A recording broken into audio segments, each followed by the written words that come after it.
Traxxas has made a lot of crawlers, such as the TRX-4 platform, which is highly successful. However, this is the only crawler that Traxxas offers with not one, not two, but 3 axles. This is the Traxxas TRX-6, and today I'm going to be taking a look at it.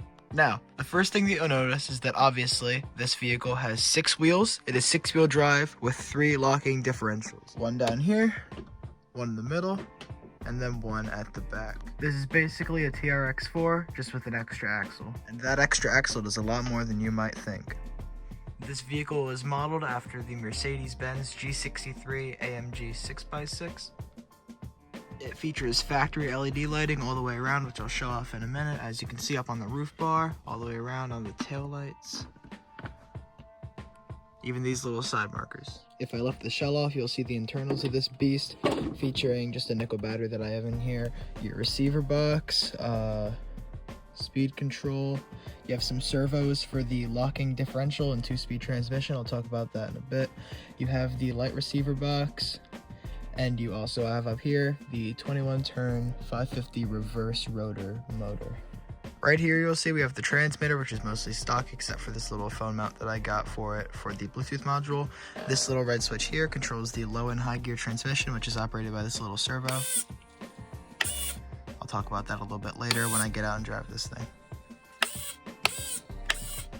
Up here we have the switches for the differentials. All the way back like it is now means that no differentials are locked. This is one that I use when I'm just driving around. If you push this up, only the front diff is locked, which is operated by that front servo, meaning that the front axle is locked and that all of the front wheels are spinning together. If you flip this switch, that is locked the rear 2 differentials as well, meaning that every differential is locked. To activate the lights on the body shell, you need to plug this little switch into the light receiver, which I'm not going to do right now because I'm filming with one hand. So I'll put this down and then I'll get those lights on. And just like that, the lights are on. They look really cool and really bright. I'm going to take this thing outside where I'll talk about some of its crawling features that make it unique. Alright, now that I've got this thing outside, I'm going to show you guys one thing that I forgot to talk about, which is the portal axles. As you can see, the actual hub of the wheel is lower than the axle. There's a set of gears in there that allows that to happen, and it's much better than just a normal crawler with a solid axle. It would be about an inch or so lower, which makes this thing obviously much better for clearing obstacles on the trail. See it better that way, how the hub of the wheel is lower than the actual axle.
And it looks like my fun is up. Now I've taken this thing to a lot of different places and taken it on some pretty complicated obstacles, and I will say that this thing is a lot better in some cases than my TRX-4 simply because of that 3rd axle. It helps push the vehicle along and up, helps keep it on top of rocks, logs, all that other stuff. And let's be honest, the lights just make it even better.